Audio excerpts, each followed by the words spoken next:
ചെങ്ങായിമാരെ ബഷീറ ബഷീറാണ് മൊഞ്ചന്മാരെ മൊഞ്ചത്തിമാരെ വിളക്കൊട്ടൂരിന്റെ രോമാഞ്ചായ മണിക്കല്ല് പഞ്ചാരക്കട്ട ഇന്ന് നമ്മളെ ഷോപ്പിലേക്ക് ഇതാ വന്നിരിക്കുന്നു. എന്തൊരു മൊഞ്ചോടുകൂടി വന്നു നോക്കിയാൽ മാഷാള്ള പാൽ നിലാവ് പോലെ ഒലിക്കുന്ന മണിയിൽ പഞ്ചാരക്കട്ടന്റെ മൊഞ്ചും കൊണ്ട് താടിമതി ഒലിച്ചിറങ്ങുന്നുണ്ട്. മാഷാള്ള നല്ല അടിപൊളി മൊയിലാഞ്ചി ഫലതാണ് നമ്മൾ കൊടുത്തിരിക്കുന്ന ഐറ്റംസ് ഉണ്ട്. മുത്തേ പേര് അടിപൊളി പാറുട്ട് തീ പാറുന്ന ഐറ്റംസ് ആണ്. അപ്പൊ ചങ്കളെ കലവള ഈ മുത്തുണ്ടല്ലോ, പേര് തന്നെ മുത്താണ്. മൊഞ്ച് പോലെ തന്നെ ഈ മുത്തിന് ഓനെ പോലെ തന്നെ തിളങ്ങുന്ന ഒരു മൊഞ്ചുള്ള മൊഞ്ചത്തിനെ കിട്ടിയ കല്യാണം കഴിക്കുന്നുണ്ടോ? കല്യാണം കഴിക്കാൻ നാട്ടുമുണ്ട് പെണ്ണിട്ടിയാ പെണ്ണിട്ടൂലേ പറഞ്ഞവർക്ക് മുതലേ ചിരി കൊണ്ട് വരുന്ന നോക്കിയാൽ മാഷാള്ള പെണ്ണ് കെട്ടിയിരിക്കും പ്രാവശ്യം ഉറപ്പാണല്ലേ.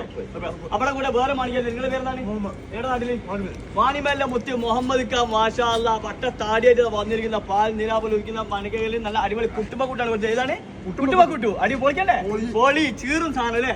വേറെ മാണികല്ലേ എന്താ മുത്തേ പേരുന്ന നജീർ കടന്നു പറഞ്ഞിടത്തുനിന്ന് നമ്മളെ വീഡിയോ ആണ്. അന്നേരം മയന്റെ ഒരു വീഡിയോ നമ്മൾ ഇട്ടീനി. അതിൽ സഫാരിന്റെ കൂടെ അതിലുള്ളതില്ലേ അവർ കണ്ടുപിടിച്ച് സഫാരിന്റെ കൊണ്ടിട്ട് വീഡിയോ അത് കണ്ടു നേരെ ഓടി നമ്മളെ ഷോപ്പിലേക്ക് സഫാരിന്റെ കൂടെ ആണെന്ന് അറിയാൻ വേണ്ടി വന്നിട്ടുണ്ടോ? സഫാരിന്റെ കൂടെ സംഭവം ഓക്കെ അടിപൊളിയല്ലേ. കുട്ടിപ്പൂട്ടാണ് കൊടുത്തിരിക്കുന്നത്. വേറെ കല്യാണിച്ചില്ല രണ്ട് കുട്ടികളുണ്ട്. ഇനി വേണ്ട അടിപൊളി രണ്ടാമത്തെ കെട്ടണോ?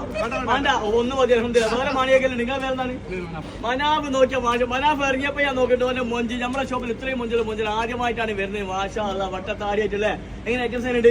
മൊയിലാഞ്ചി വലുതാണ്. കുറച്ച് തന്നെ താടിമേൽക്ക് മൊയിലാഞ്ചി വരും. അടിപൊളി അല്ലേ. ഇപ്പൊ പ്രായമായിട്ടില്ല ഇടാനായിട്ടില്ല. അപ്പൊ 22 വയസ്സൊക്കെ ആയിട്ടാണല്ലോ നോക്കി തോന്നുന്നു അല്ലേ. ഓക്കെ അല്ലേ. അപ്പൊ ചെങ്കളെ കൽവള ഈ മൊഞ്ചുള്ള മൊഞ്ചന്മാരൊക്കെ നേരിൽ കയറ്റി കൊടുത്തോളൂ. അപ്പൊ എല്ലാവരോടും സ്നേഹം മാത്രം. Okay bye.